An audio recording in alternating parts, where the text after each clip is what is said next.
ایک دفعہ کا ذکر ہے کہ حضرت عیسیٰ علیہ السلام کہیں سفر پر جا رہے تھے، تو راستے میں ان کی ملاقات ابلیس سے اس حالت میں ہوئی کہ وہ 4 گدھوں کو ہانکتا ہوا آ رہا تھا اور ان چاروں گدھوں پر سامان لدا ہوا تھا۔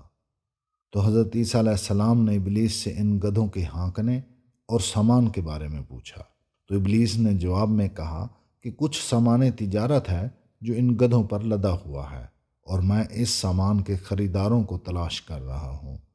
تو حضرت عیسیٰ علیہ السلام نے اس کی بات سن کر پوچھا کہ پہلے گدھے پر کیا سامان ہے؟ تو ابلیس نے جواب میں کہا کہ اس پر ظلم لدا ہوا ہے۔ تو حضرت عیسیٰ علیہ السلام نے پوچھا کہ ظلم کو کون خریدے گا؟ تو ابلیس نے جواب میں کہا کہ حکمران طبقہ ظلم کا سب سے بڑا خریدار ہے۔ پھر حضرت عیسیٰ علیہ السلام نے ابلیس سے دوسرے گدھے کے بارے میں دریافت کیا کہ اس پر کیا لدا ہوا ہے؟ تو ابلیس نے جواب میں کہا کہ حسد۔ حضرت عیسیٰ علیہ السلام نے پوچھا کہ اسے کون خریدے گا؟ تو ابلیس نے جواب میں کہا کہ علماء حضرات حسد کے سب سے بڑے خریدار ہیں۔ پھر حضرت عیسیٰ علیہ السلام نے ابلیس سے تیسرے گدھے کے بارے میں پوچھا کہ اس پر کیا لدا ہوا ہے؟ تو شیطان نے کہا کہ اس پر خیانت لدی ہوئی ہے۔ حضرت عیسیٰ علیہ السلام نے پوچھا کہ اسے کون خریدے گا؟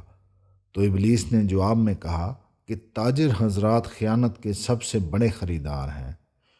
پھر حضرت عیسیٰ علیہ السلام نے ابلیس سے چوتھے گدھے کے بارے میں دریافت کیا کہ اس پر کیا لدا ہوا ہے؟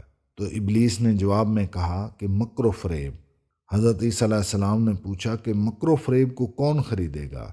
تو ابلیس نے جواب دیا کہ عورتیں اس کی سب سے بڑی خریدار ہیں۔